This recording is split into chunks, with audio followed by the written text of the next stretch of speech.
Pengelompokan komoditas hasil pertanian. Karakteristik fisiologi. Pengelompokan komoditas pertanian pangan berdasarkan karakteristik fisiologis adalah cara yang didasarkan pada ketahanan atau daya simpan suatu komoditas. Secara fisiologis, suatu pangan dapat berpengaruh terhadap kesegaran atau tegangan syaraf manusia afek segar. Pengelompokan berdasarkan mudah atau tidaknya pangan tersebut mengalami kerusakan yang dikelompokkan menjadi 3 kelompok, yaitu pangan cepat rusak perishable, agak cepat rusak semi-perishable, dan pangan tahan lama non-perishable.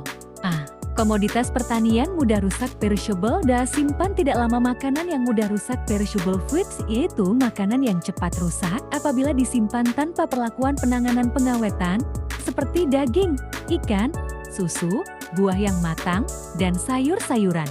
Hampir semua produk buah dan sayur termasuk kelompok perishable, yaitu buah dan sayur yang mudah rusak. Ciri-ciri buah dan sayur kelompok perishable yaitu kandungan nutrisi tinggi, kadar air tinggi, tekstur lunak, mudah mengalami kerusakan mekanis, serta iklim tropika relatif panas. Selain itu, komoditas ini juga memiliki ciri-ciri, yaitu kesusutan bobot tinggi, kesusutan kualitas tinggi akibat kontaminasi mikroba, kerusakan mekanis, dan senescensi. Hal tersebut menyebabkan nilai gizi turun, penampakan, rasa, dan tekstur rendah. Pertanian semi mudah rusak semi-perishable. Makanan yang agak mudah rusak semi-perishable foods yaitu yang dapat disimpan pada jangka waktu terbatas, seperti bawang bombay dan umbi-umbian. C. Komoditas pertanian tahan lama non-perishable.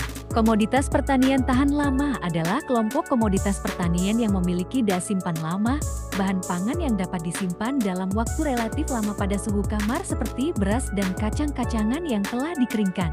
Umumnya, produk dapat awet karena telah mengalami proses pengawetan dan pengolahan dengan cara berikut. 1. Proses blanching, branning, kemudian disusul freezing atau proses sterilisasi. 2. Proses salting. 3. Proses fermentasi umpama sauerkraut. 4.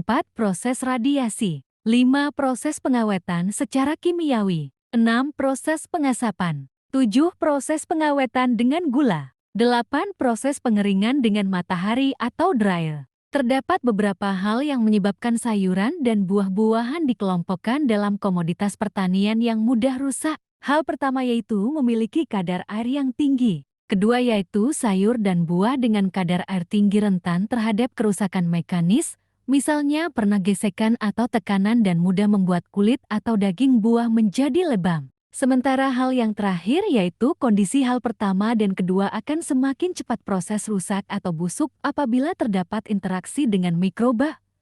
Buah atau sayur akan cenderung mudah busuk. Ketiga, karakteristik gizi. Setiap pangan yang dikonsumsi manusia akan dimanfaatkan beberapa komponen kimia yang terdapat di dalam pangan tersebut yang dikenal sebagai zat gizi. Terdapat 6 zat gizi yang berasal dari pangan, yaitu karbohidrat, protein, lemak, vitamin, mineral, dan air. Senyawa karbohidrat, protein, dan lemak dapat menghasilkan energi atau tenaga yang dibutuhkan untuk aktivitas manusia. Kelebihan pangan yang telah dikonsumsi akan disimpan kembali oleh tubuh dalam bentuk glikogen, sel-sel, atau jaringan. Dapat juga disimpan sebagai lemak tubuh.